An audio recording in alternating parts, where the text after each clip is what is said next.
Hello everyone, welcome to my channel. Today we are going to explain types of killings. This is the type of one word substitution important part అనమాట. ఇది 1 మార్క్కి చాలా important. ఓకేనా, word చదివి దాని meaning చెప్తాను. Suicide, killing of one self అంటే suicide చేసుకోవడం తెలుసు కదా. Homicide, killing of a man, నరహత్య అంటారు. రిజిసైడ్, కిల్లింగ్ ఆఫ్ ఎ కింగ్ని చంపడం అనమాట, రాజహత్య అంటారు. ఓకే. ఫ్యాటిసైడ్ అంటే కిల్లింగ్ ఆఫ్ బ్రదర్ అంటే మనం సొంత తమ్ముడినో అన్నను చంపడం అనమాట. ఓకే. ఫ్యాటిసైడ్ అంటే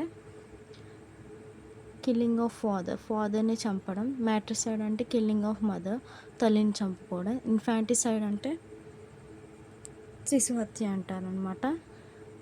కిల్లింగ్ ఆఫ్ ఇన్ఫాంట్స్, పాపం చిన్న బేబీస్ని చంపేయడం. జెనోసైడ్ అంటే mass killing of a people. Genocide అంటే జన సమూహం మొత్తాన్ని చంపేయడం అనమాట. ఓకే. ప్యారిసైడ్ అంటే తల్లిదండ్రుల హత్య లేదా బంధువుల హత్య. అక్కడ రాశారు కదా, killing of parent or relatives. Okay. Sororicide, సొంత అక్క లేదా చెల్లిని చంపేయడం అంట, కిల్లింగ్ ఆఫ్ సిస్టర్. ఓకేనా. Please subscribe and do follow for more videos.